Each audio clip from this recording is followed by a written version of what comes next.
देवनार के maternity hospital जहाँ पे लगातार शिकायतें आती है महिलाओं की कि बेड नहीं है, डॉक्टर्स नहीं है, नर्स नहीं है, एक एक घंटे से हम लाइन में लगे रहते हैं पर हमारी कोई सुनता नहीं है। इसी पूरे मामले में हमारे साथ में बात करने के मौजूद है बबन जी, जो आज उन्होंने एक मुहिम चलाई है, सिग्नेचर कैंप रखा है, लोगों तक जा जाकर जो है कुछ लोग मैसेज दे रहे हैं। क्या मैसेज है और देवनार जो हॉस्पिटल उनको लेकर क्या इनकी मुहिम है, हम बात करेंगे। सबसे पहले आपका स्वागत है हमारे चैनल में। बबन भाई, क्या कहना चाहिए जिस तरह से आप जो मुहिम लेके चल रहे हैं देवनार के हॉस्पिटल को लेकर? हम लोग भारत के क्रांतिकारी मजदूर पार्टी की तरफ से जन स्वास्थ्य अधिकार मुहिम चला रहे। इस मुहिम चलाने का मकसद ये है कि हमारे यहाँ पे देवनार मैटरनिटी होम है, उस मैटरनिटी होम की हालत एकदम खस्ता हालत हो चुकी है। ये मैटरनिटी होम जो है 1970 से चलाया जाता है, लेकिन हालिया कुछ दिनों से जो वहाँ से बहुत शिकायतें आ रही है और उसकी शिकायतें ऐसी आ रही है कि वहाँ पे डॉक्टर नहीं है, नर्स नहीं है, कोई फैसिलिटी नहीं मिल रही है। इसके बाद में फिर हमने वहाँ पे आरटीआई डाल के जानकारी निकाली। जानकारी में बहुत हैरान करने वाली बात जो है वो सामने आई है। अगर बात करें तो वहाँ पे 6 डॉक्टरों की ज़रूरत है, वहाँ पे 4 डॉक्टर जो है वो खाली पद जो है वो पड़े हुए हैं। 2 डॉक्टर जो है वो बाहर से बुलाए जाते हैं, यानी कि परमानेंट वहाँ पे कोई डॉक्टर नहीं है। देखिए कितनी मज़ेदार बात है कि महिलाओं का और बच्चों का अस्पताल है, लेकिन महिलाओं के और बच्चों का जो है वहाँ पे कोई डॉक्टर नहीं है। 15 नर्स वहाँ पे होनी चाहिए, लेकिन सिर्फ 4 नर्स है, 11 नर्स की जगह जो है खाली पड़ी हुई है। अगर पैरामेडिकल स्टाफ की बात करें तो 15 चाहिए, लेकिन वहाँ पे सिर्फ 7 है। मजदूरों की बात करें तो 11 चाहिए, सिर्फ 6 है। कुल मिलाकर वहाँ पे 50 मेडिकल स्टाफ चाहिए, लेकिन सिर्फ 21 मेडिकल स्टाफ के ऊपर वो अस्पताल चलाया जा रहा है। और जिसमें हैरान करने वाली बात यह है कि वहाँ पे महिलाओं के और बच्चों के डॉक्टर ही नहीं है। ऐसे में जब मानखुर्द गोंडी की महिलाएं जो प्रेग्नेंट होती है, पेट से होती है, जब वहाँ पे जाती है तब उनको कहा जाता है कि आपका यहाँ पे कोई भी चेकअप नहीं होगा, क्योंकि चेकअप के लिए जो लैब उन्होंने आउटसोर्स करके जो है चलाया जा रहा था, कृष्णा लैब को इन्होंने पेमेंट नहीं किया, इसकी वजह से जो है उन्होंने वो बंद कर दिया है। यानी कि अब वहाँ पे मानखुर्द गोंडी की कोई भी महिला जाती है तो उसको सीधे कहा जाता है कि ये टेस्ट बाहर से करवाओ, सोनोग्राफी बाहर से करवाओ, और उनका जो है खर्चा बहुत ज़्यादा है। मानखुर्द गोंडी के लोगों के लिए जो है वो बहुत महंगा पड़ता है। और ऐसे में जैसे यह है कि इस अस्पताल की जो है हालत बीएमसी ने जानबूझकर खस्ता हालत बना के रखी है। बताया जा रहा है कि जो देवनार जैसे हॉस्पिटल की आप बात कर रहे हो तो वहाँ पर जो है ऑपरेशन के लिए जो है शताब्दी हॉस्पिटल या राजाबाड़ी या साइन उनको भेजा जाता है। क्या लगता है कि वहाँ पे फैसिलिटी अवेलेबल नहीं है? कई सारी महिलाएं वहाँ पे जाती है और उसके बाद में फिर उनको सीधा बोला जाता है कि आप शिवाजीनगर अस्पताल जाइए। शिवाजीनगर के अस्पताल की हालत जो है पहले ही खस्ता हालत है। उसके बाद में फिर साइन या राजेवाड़ी बोला जाता है, और साइन और राजेवाड़ी में एक दवा लेने के लिए जो है पूरे दिन भर खड़े रहना पड़ता है। और ऐसे हालत में जो है वो वहाँ पर कैसे इलाज हो पाएगा? यानी कि कुल मिलाकर अगर देखा जाए तो महिला और बच्चों का यहाँ पे बहुत बुरा हाल है, और कोई भी फैसिलिटी जो है उनको सरकारी अस्पतालों में नहीं मिल रही है। और जानबूझकर पहले सरकारी अस्पतालों को ख़राब करो और उसके बाद में फिर उसको प्राइवेटाइज करने का जो है यहाँ पे खेल जो है खेला जा रहा है। अगर बात करें तो शताब्दी अस्पताल की हम बात करते हैं। शताब्दी अस्पताल में मैं आंकड़ों के हिसाब से आपको एकदम आंकड़ों से बताता हूँ। वहाँ पे 581 बेड जो है शताब्दी अस्पताल में है, उसमें से 174 बेड जो है वो सरकारी है, और बाकी 407 बेड जो है वो निजी ठेकेदारों को, कॉन्ट्रैक्टर को बेच दिए गए। यानी कि आधे से ज़्यादा शताब्दी अस्पताल जो है वो प्राइवेटाइज कर दिया गया है, और वहाँ पर आईसीयू जो है वो बंद पड़ा हुआ है। आप सोचिए कि शताब्दी जैसे अस्पताल में आईसीयू नहीं है और आधे से ज़्यादा प्राइवेटाइज कर दिया गया है, तो शताब्दी अस्पताल को पूरी तरीके से बेच दिया गया है। ये आज की सच्चाई है। दूसरी अगर बात करें तो यहाँ पे लल्लूभाई कंपाउंड में 13 साल के संघर्ष के बाद में एक अस्पताल मानखुर्द गोंडी को मिला, और उसमें आंकड़ों के हिसाब से अगर बात करें तो 410 बेड है, उसमें से 150 बेड जो है वो सरकारी है, और उसके बाद में 260 बेड जो है अस्पताल चालू होने से पहले ही जो है कॉन्ट्रैक्टर को, ठेकेदारों को बेच दिए गए हैं। और हमारे विधायक साहब से उनसे एक सवाल पूछा गया, ये जो बेड जो बेच रहे हैं क्या वो वही हॉस्पिटल में अवेलेबल हो गए या फिर कहीं और दे रहे हो? नहीं, वही अस्पताल में अवेलेबल हो गए, और वो अगर आपको चाहिए तो उसके लिए आपको पैसा देना पड़ेगा, उसके लिए अलग बिल होगा। इस तरीके से ये चला जा रहा है। इसको पब्लिक प्राइवेट पार्टनरशिप कहा जाता है, और सरकार ये योजना चला रही है जिसके माध्यम से गरीबों को जो है इससे सीधे तौर पर बाहर किया जा रहा है। यानी कि गरीबों के नाम पर अस्पताल शुरू करो, उसमें से जो है 10% 20% जगह जो है गरीबों के लिए रखो, और 80% जो है वो बेच दो, धंधे के लिए खुली कर दो। ये बीएमसी की तरफ से चलाया जा रहा है। तो ऐसा क्यों हो रहा है? जैसे कोई हॉस्पिटल की अगर बात हुई या वहाँ पे कोई भी जैसे कोई हादसा होता है तो लगातार लोग जो है पॉलिटिकल पार्टी जो है फटाक से आगे आती है, उसका क्रेडिट लेने के लिए जो है हमेशा वो बढ़ चढ़ के हिस्सा लेते हैं। अब जैसे आपने आरटीआई निकाल के ये पूरी इन्फॉर्मेशन ली, तो क्या उनको भी ऐसा करना चाहिए?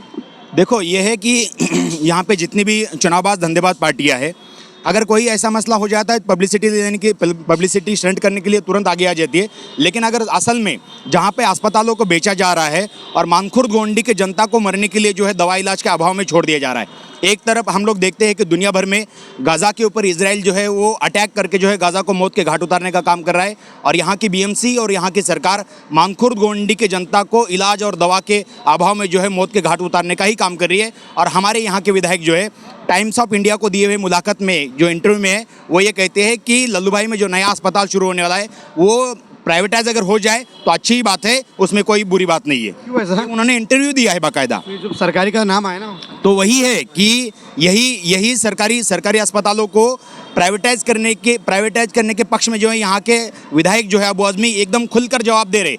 टाइम्स ऑफ इंडिया की आप खबर भी देख लो, उन्होंने खुद इंटरव्यू में ये बात कहा है कि इसका प्राइवेटाइजेशन होना चाहिए। इसीलिए समाजवादी पार्टी पूरे मानखुर्द गोंडी में ये तीनों भी अस्पतालों के प्राइवेटाइजेशन के मसले पर कोई एक बात भी नहीं बोल रही है, और जो कि यही जनता के वोट से जो है ये चुनकर जाते हैं और यही लोगों को आज मरने के लिए छोड़ दिया गया है। ये असल सच्चाई है मानखुर्द गोंडी की। इसीलिए मैं मानखुर्द गोंडी की तुलना आज गाज़ा से कर रहा हूँ, क्योंकि वही हाल हो रहा है। बस ये है कि उनको बम डाल के मारा जा रहा है और यहाँ पर जो है ठंडी नींद जो है वो धीरे धीरे मौत के घाट उतारा जा रहा है। तो यहाँ के जो विधायक जैसे आपने बताया तो वो लगातार जो है असेंबली में आवाज़ उठाते हैं, एसएमएस को लेकर हो गया, इसको हॉस्पिटल को लेकर हो गया, डंपिंग को लेकर हो गया, तो फिर क्यों नहीं हल हो रहा? हाँ, तो वही सवाल है कि अगर डंपिंग को लेकर अगर मान लो वो लगातार आवाज़ उठाते हैं तो मेरा सवाल यह है कि डंपिंग क्यों नहीं हटा। मेरा सवाल यह है कि एसएमएस कंपनी को लेकर अगर लगातार आवाज़ उठाती है 2009 के बाद से अभी तक जो है एसएमएस कंपनी क्यों नहीं हटा। बोलते कोशिश कर रहे, हाँ बोलते कोशिश कर। मैं ये कहता हूँ कि अगर 3-3 बार 4-4 बार अगर चुन के जाने के बाद में अगर आपकी कोशिश ही चल रही है तो आप कोशिश नहीं कर रहे, जनता को मूर्ख बनाने का काम कर रहे हो और मगरमच्छ के आंसू बहाकर लोगों को बस ये दिखावा करते हो कि हाँ मैंने आवाज़ उठा दी है, लेकिन असल में जो काम होनी चाहिए वो नहीं हो रहे हैं। और मानखुर्द गोंडी की जनता जिस बदहाली में जी रही है, यहाँ पर आकर देखेंगे तो आपको पता चलेगा सच्चाई क्या है। एक सवाल है आपसे, जो शिवाजी नगर हॉस्पिटल जिसके ये जो उद्घाटन के लिए शायद मनोज कोटक जी आए थे और काफ़ी जो बड़े बड़े नेता यहाँ पर आकर जो आश्वासन देके गए, अब वहाँ पर बेड भी नहीं है। कुछ वहाँ पे जो कुछ डॉक्टर जो है उनसे जो हमने बात की तो वो बोलते हैं कि हमारे पास कंप्लेंट की जो है रद्दी पड़ी हुई है पर हमारी बातें नहीं सुनी जा रही। तो क्या लगता है इसके पीछे किसकी तालमेल होगी? वही बात है कि जैसे सभी अस्पतालों को जिस तरीके से पहले उसकी हालत जो है एकदम खस्ता हालत कर दो और बाद में फिर धीरे से बोलकर जो है उसको प्राइवेटाइज कर दो, इसके लिए पब्लिक प्राइवेट पार्टनरशिप करके जो है सरकार एक योजना चलाती है। उस योजना के माध्यम से ठेकेदारों को जो है सरकारी अस्पतालों में एंट्री दी जाती है और लूटने की खुली छूट दी जाती है, और ये बीएमसी और सरकारें मिलकर करती है। और हमारे यहाँ के विधायक को जो कि इसका विरोध करना चाहिए, जो यहाँ के लोक प्रतिनिधि है, लेकिन वो इसके खिलाफ कुछ नहीं बोलती है। जैसे आपने मुद्दा शिवाजी नगर का उठाया, शिवाजी नगर में बेड नहीं है, शिवाजी नगर के अस्पताल में बेड नहीं है, उसके बाद में फिर डॉक्टर की कमी है, नर्सों की कमी है। इसको लेकर भी हमने आरटीआई डाला, जल्द इसके बारे में आंकड़े आ जाएंगे। नियाज अहमद जो हॉस्पिटल है उनके क्षेत्र में रफ़ीक नगर में, वो तो बोलते हैं कि हमने वहाँ पे कुछ मशीनें वहाँ पे दी है। हाँ, वो डायलिसिस का और फलाना की इसका दावा करते हैं, लेकिन कितने डायलिसिस होते हैं, क्या होते हैं, ये सबको मानखुर्द गोंडी की जनता को पता है। वो बस नाम के लिए बोल के रखा है, लेकिन असल में जो है मानखुर्द गोंडी जैसे डेंसली पॉपुलेशन वाले इलाके में जो है वो एक तरीके से ऊँट के मुंह में जीरा रखने के बराबर है। इसीलिए दोस्तों ये हम बार बार कह रहे हैं कि मानखुर्द गोंडी को मौत के घाट उतारने के लिए जो है पूरी योजना बन चुकी है और सभी सरकारी अस्पतालों को जो है वो बेच दिया जा रहा है। और मानखुर्द गोंडी के लिए कोई सरकारी अस्पताल नहीं, साइन और राजेवाड़ी जाओ और वहाँ की हालत ये है कि एक आपको दवा लेने के लिए जो है वो सुबह से लेकर शाम तक लाइन में लगा दवा भी नहीं होना पड़ता है, दवा भी नहीं मिलती है। ये सच्चाई है। वो बोलते हैं कि प्राइवेट सही ले लो, वही है कि वो भी बाहर। अच्छा, आपसे एक सवाल है, सना मलिक ने जो लगातार जो है शताब्दी हॉस्पिटल को लेकर जो है असेंबली में आवाज़ भी उठाया, उन्होंने कहा कि उसको जो है प्राइवेट नहीं किया जाए। वो जो कॉलेज जो खुल रहा है हमारे मानखुर्द शिवाजी नगर की और जो अनुशक्ति नगर की जो जनता है उसमें बहुत फ़ायदा उठाएगी। आप इस मामले को किस नज़र से देखते हैं? देखो, ये है कि सना मलिक ने इसके खिलाफ आवाज़ उठाया है, ये बात सच है, लेकिन सवाल मेरा यही है कि सना मलिक के क्षेत्र में जो है सना मलिक के पिताजी यानी कि नवाब मलिक पहले यहाँ के विधायक थे, लेकिन उनके कार्यकाल में भी जो है ये काम हुआ है। तो अब जो है पिताजी के कार्यकाल में जो है इसको प्राइवेटाइज करने का काम जो है आराम से हो गया। उसके बाद में फिर बेटी आके कह रही है कि इसको नहीं होना चाहिए, लेकिन असल में जो है इसको लेकर एक्चुअल में काम क्या हो रहा है? तो काम कुछ नहीं हो रहा है। मैटरनिटी अस्पताल उनके दायरे में आता है, शताब्दी अस्पताल उनके दायरे में आता है, और दोनों भी लगभग जो एक की हालत एकदम खस्ता है, दूसरे को प्राइवेटाइज कर दिया गया है लगभग। तो बचा क्या है? आप जिस तरह से जो मुहिम चला रहे हो कि कब तक आप यहाँ पे जो मुहिम चला रहे हो सिग्नेचर कैंप हॉस्पिटल को लेकर कब तक आपकी लड़ाई रहेगी?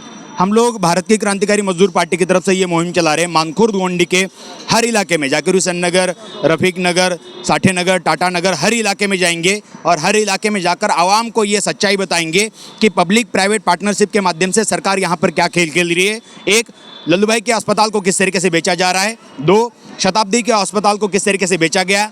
मैटरनिटी अस्पताल में कैसी खस्ता हालत है, शिवाजीनगर के अस्पताल की कैसे खस्ता हालत है, और बीएमसी की इसमें क्या भूमिका है, और राज्य सरकार इसको लेकर क्या काम कर रही है, और यहाँ के विधायक प्राइवेटाइजेशन का कैसे खुलकर समर्थन कर रहे हैं। ये हम लोग ये सच्चाई मानखुर्द गोंडी के आवाम के सामने रखेंगे और कहेंगे कि स्वास्थ्य का अधिकार जो है सब लोगों के जीने का बुनियादी अधिकार होता है और इसको लेकर लड़ना चाहिए, इसको लेकर संघर्ष करना चाहिए। इसको लेकर जो है हम लोग सार्वजनिक स्वास्थ्य विभाग जो है इसके ऊपर दबाव बनाएंगे और जो जिम्मेदार मेडिकल अफसर है इसके ऊपर जिम्मेदार बनाएंगे, और ये मैटरनिटी अस्पताल जो है प्राइवेट ना हो, इसकी हालत खस्ता हालत ना हो, यहाँ पे डॉक्टरों की भर्ती की जाए, नर्सों की भर्ती की जाए, स्टाफ की भर्ती की जाए। इसके लिए लगातार जन आंदोलन खड़ा करने का काम जो है ये करेंगे। अभी फिलहाल हम लोग जन स्वास्थ्य अधिकार मुहिम चला रहे, पूरे मानखुर्द गोंडी में डंके की चोट पर इस मुहिम को चला रहे हैं।